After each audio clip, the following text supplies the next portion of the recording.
Now, I am a huge fan of hip hop. My dad was like a producer when I was growing up, so I had like a lot of like rappers around me and stuff. I don't know. I was just really like my dad was really ingrained in the culture, and so was I, you know. And a lot of people in my hometown wanted to be rappers, like a lot, including me. This is my album cover right here. You can go check it out on all streaming platforms. It's called To the Top. Should go crazy. Anyways, one of my favorite aspects of hip hop is all the different subcultures that have been developed because of it, like breakdancing, graffiti, and my personal favorite, battle rap. I'm just a pleaser. What you say, Dragon Ball Z? If I was a Dragon Ball fan, I would say this cat could ride in one of my trunks or the freezer. I was smart. They was rogue on that. Cause I'm the only white guy that belongs on Smack.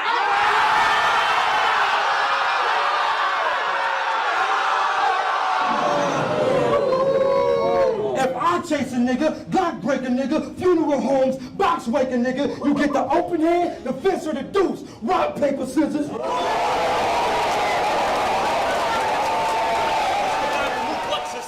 But they ain't want to accept this. So URL worked hard to get me on the card, and I knew when I made it, I'd leave the rest sick. Once I said I'll take the making the band, nigga, they said, well, we could get him for a flight, a hotel, and less chips. So since Smack milked him for what he's worth, then it's only right I get rid of Ness quick.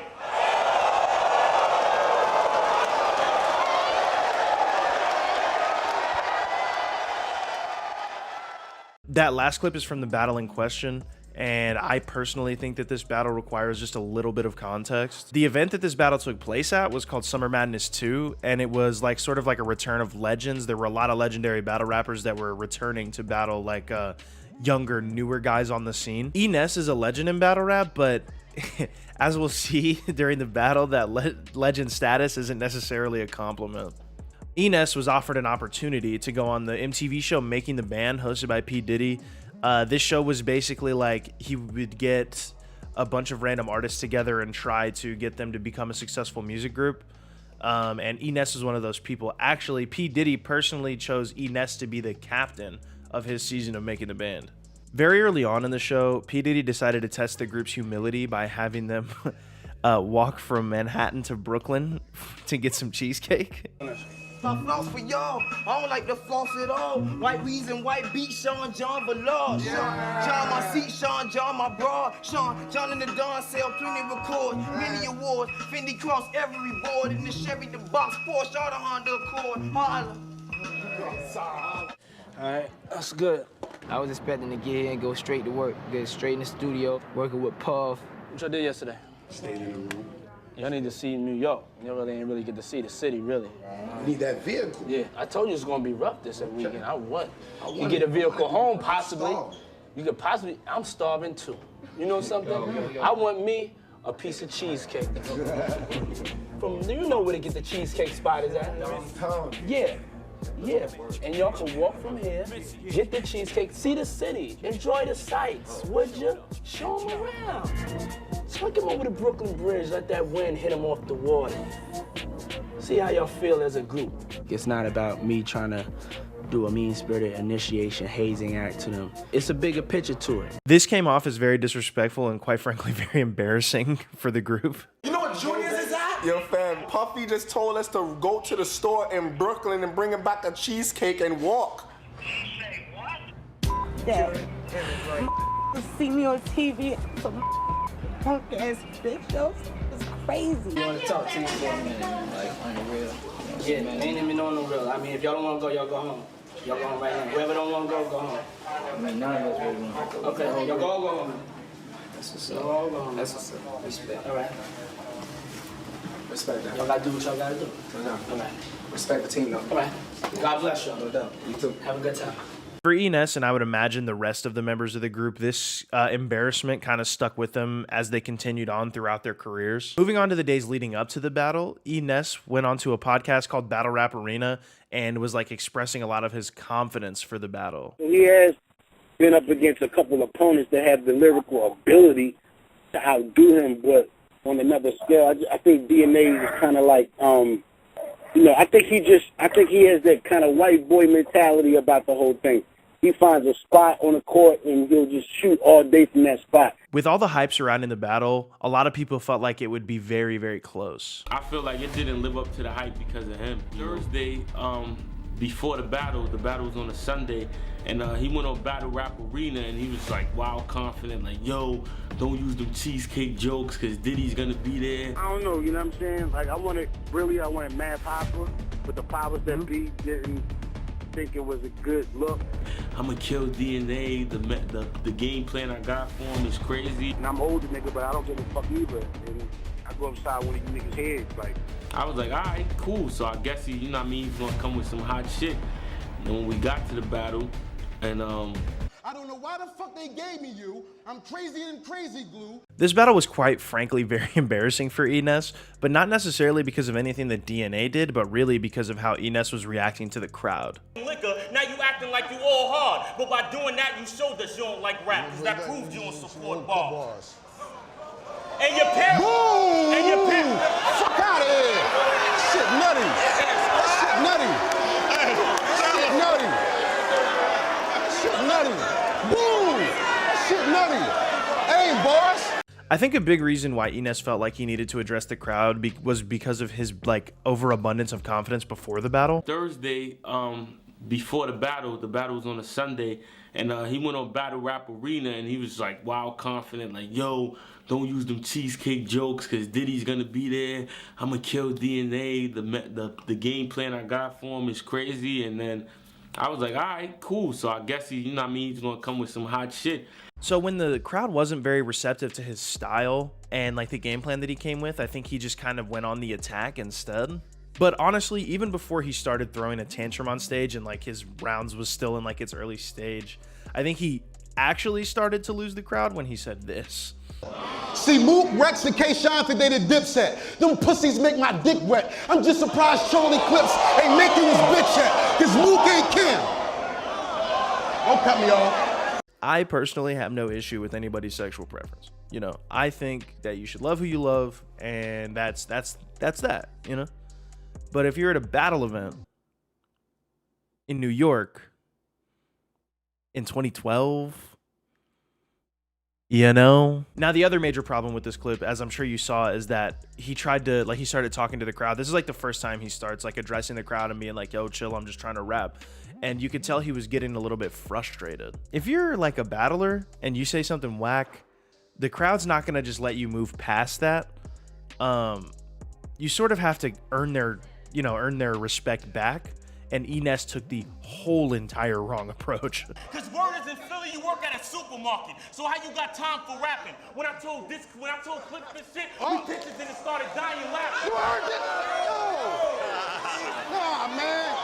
Yo! Get this nigga out of here! Get the fuck out of here! I'm trying to hear that shit! Chill. Nigga the fuck out of here, man! Nigga the fuck out of here, man! You choke! Get the fuck out of here! Boo that nigga! You boo that nigga! You choke! I ain't trying to hear that shit, man! You choke! Let the nigga rap! Go ahead, Clip! Hey, let the nigga rap! Come on, man! Nah, fuck that, man!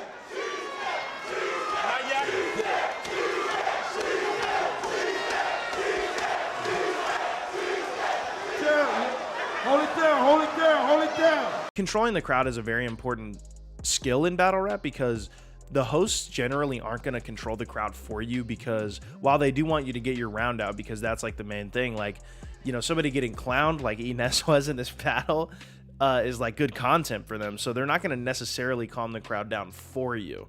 So it's your responsibility to sort of reel them back in and get them interested in your round again. A really good example of this exact thing is a different battle from this exact same event, and it was Loaded Lux versus Calico. You niggas came here playing. It's cool, but y'all gonna leave giving head counts. They didn't even book you niggas rooms. I told them Harlem Hospital giving beds out.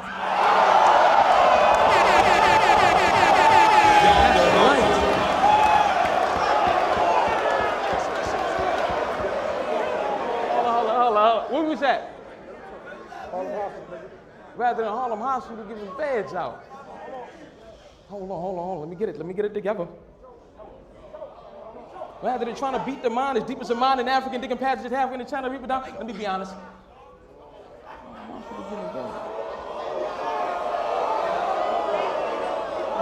I told him Harlem Hospital to get his feds out. You can't be serious. As you can see in that last clip, Lux choked his first round and was forced to stop and move on because he couldn't remember. And yet, instead of like attacking the crowd for booing him or, you know, getting upset with the person he was battling, he remained calm and confident, and in my opinion, went on to win that battle with his second and third. Your slogan, that should have propped up scheme for the skill you lack. Now I get it, why you did it. Personal shit, why you digging. But if you find any skeletons in my closet, nigga, well, that should tell you how long I had bodies in it. But Eness takes the exact opposite approach. Charlie, come on. They came to boo you. That shit fits. Fuck out of here, you know. Both y'all niggas know. Let me tell you the difference between metaphors and real rap. Is when real rap take the stage, all the metaphors chillax. Tell Smack he better kill that before he get his shit peeled back, because there's real niggas in the building that don't fuck with Smack that's gonna feel that. I know Smack gonna try to play me, because he told you what he paid me, but it don't make me or break me, because all these guns is all safe. Hey, just born me, man. Y'all just born me. It would also seem, just like based on that last clip, that he has no idea what the fuck he's doing, because Smack is the owner of this league and he threatened his life in front of the crowd in New York, where Smack is from, to fucking like threaten his life. Like, that's just absolutely moronic. I don't know. I sort of rushed through the first two rounds of this battle because the real hardest pill to swallow is DNA's third round, where he starts to implode Eness's whole game plan right on top of his head. And just go on that, because there's not really too many topics that you can go on me about. So I think he's just going to stick to the classic, you know, whatever, my career and this and all that. And then, you know, once I take that away from him, it's going to be a different ball game. It's just going to go down to the bars. And so as you can hear in this clip, Eness was trying to take like the 8 Mile approach to this battle, and he's like, you know, trying to lay out all the things like, oh, what else could he say about me? He doesn't have anything to say. And DNA kind of took that and flipped it on its head. DNA's third round is one of my favorite in all of battle rap. So as a man, as a father, as an artist, you are useless. You don't blog, do videos, or put out any music. So how could you get mad if we mentioned Cheesecake, making the band P. Diddy, or you getting fucking shelf when you had several opportunities in your career to do something else? This third round was, in my opinion, the nail in the coffin for Eness. DNA continues to go on about like the only 3 things you can really talk about when you talk about Eness, and that's Bad Boy, making the band, and Cheesecake. If you want some real genuine entertainment, I really think you should go watch this battle. I'll link it in the description. It's like honestly incredible. So looking at this battle, you know, Eness refused to lose to his opponent and just instead lost to the crowd. And refused to get himself back on his feet and just stomped his feet and cried like a petulant child. And that battle rap's just really not the scene for that. You know, at the end of the day, if you want to succeed, you just kind of got to push past that stuff and, you know, beat the person you came to beat.